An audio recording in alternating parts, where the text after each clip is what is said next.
pain and suffering in a controlled environment, and by doing it willingly, can be a great experience. I recently, 1 week ago, completed a marathon, and that marathon included 2.5 hours of the most painful experience, the most painful time of my own entire life. And I want to share this experience so that you may learn something from it, as I seemed to learn a little bit from it.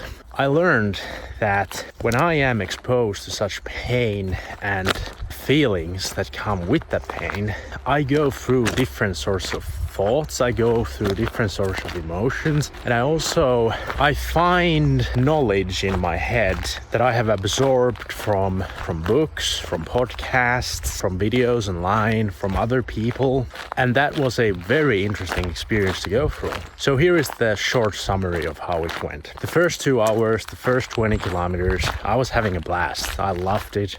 It was fun, I was fast, everything was good. But then my legs started to hurt, and I started to deal with pain. Well, that's, still fine. I was in pain, I was feeling a bit heavy, I was feeling a bit like, well, this sucks, but I only have 2 rounds to go. I have already completed half of this marathon, so only 2 rounds. I was able to do the first rounds, so I can also complete another 2 rounds. That's the mindset I had. The problem really started when I started to cramp. Because you see, as my legs started to cramp up, I actually had to slow down. I had to change from running to walking for a moment. I think I walked for a few minutes, and then I went, because I had to walk now, it kind of felt like I am starting to fail. It made me feel like I might fail. And with that flooded in many thoughts and emotions and feelings of defeat. And I thought to myself how maybe I just need to walk this last round. Maybe I can't continue. Why am I here? Why am I doing this?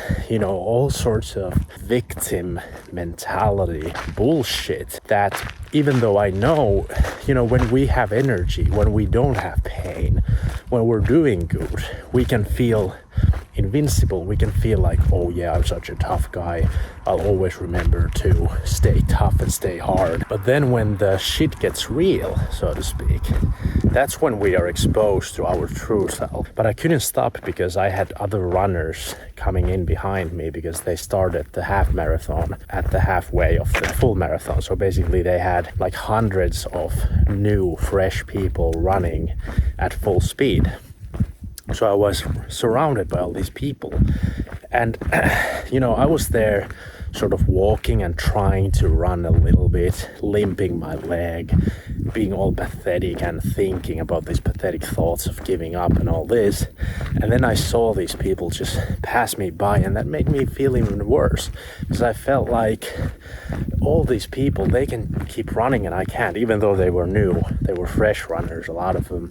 But then there was also people who had actually been in the same group with me in the beginning of the full marathon. And I saw those people pass me by. And as I saw those people pass me by, who I had passed by earlier, it made me feel like weak. It made me feel like a loser, a failure, all these things.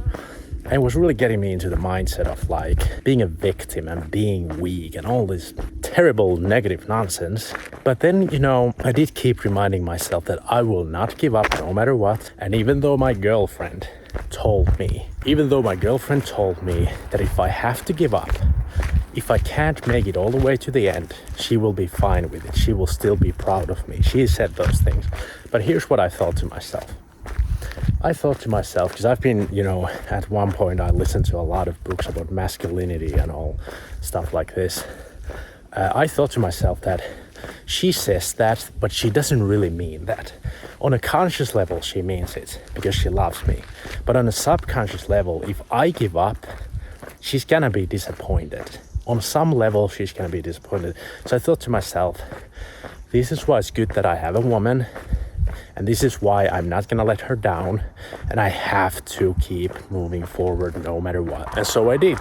I kept moving, I kept walking, running. Whenever I started to cramp up and I had to halt to a walk, because like literally when your muscles that are moving your legs cramp up, it means you're trying to lift your leg to run, but it stops halfway. The cramp stops the muscle halfway. That's why I had to walk. I was walking, then I would run until I cramp again. Then I would walk and run and walk and run. And there was a couple of cases where I got this really good inspiration and motivation. And these are some of the best memories of that run. I saw this person pass me by who had a t-shirt. She had a t-shirt that said on the back, there was a text on the back that said, "Don't give up," or "Never give up," or something like that. So I was like, hell yeah, I'm never gonna give up. Another one was this not really old woman, but I would say between 40 and 50 years old, and she was running really weird. Like her form, the way she was running was so odd. It's as if she had some kind of a problem with her body. I can't demonstrate it now because I'm holding the phone, but she looked like she could barely run in the first place, but she just kept going.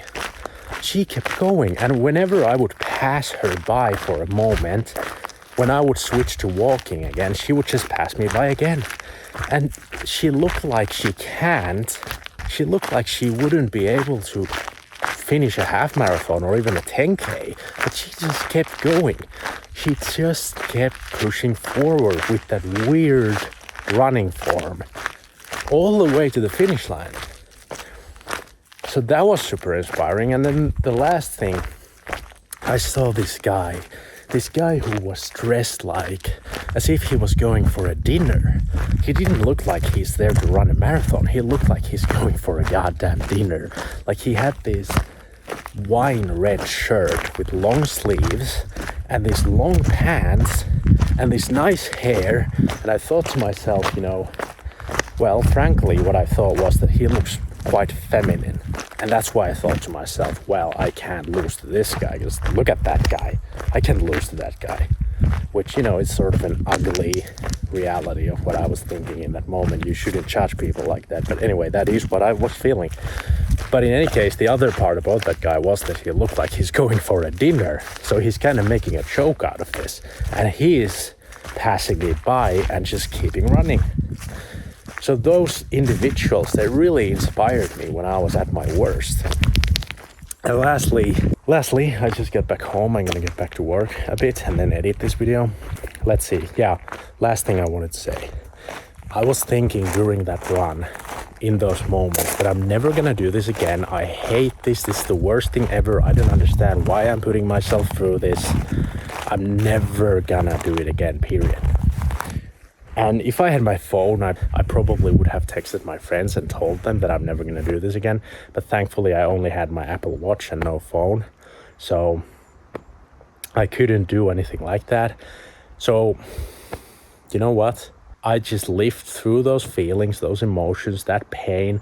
And when I got to the finish line and I was greeted by my friends and my girlfriend, I immediately had a smile on my face.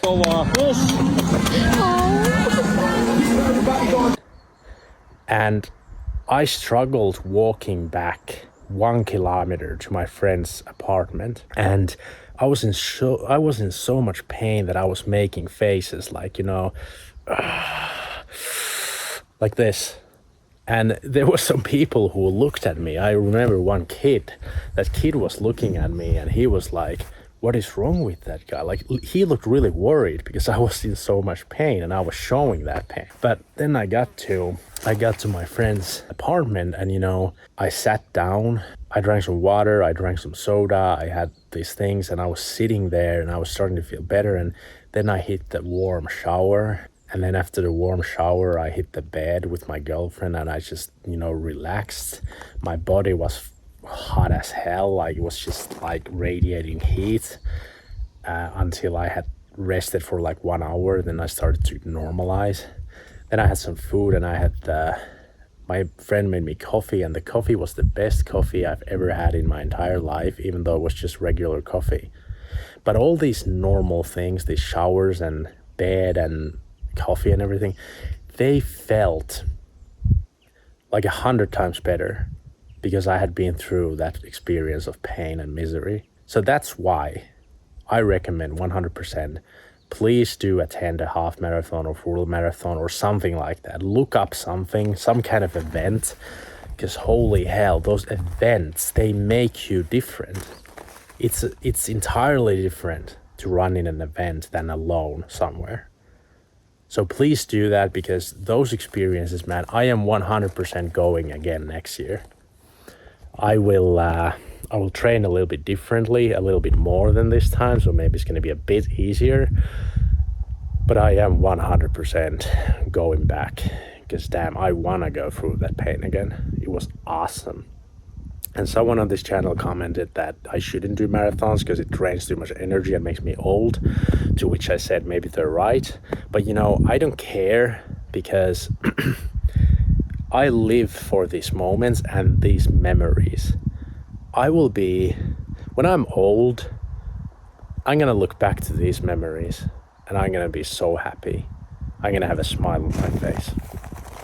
So anyway, have an amazing weekend, everyone. Stay strong, challenge yourself, push your limits. Life is amazing. I'll see you in the next one. Thanks for watching.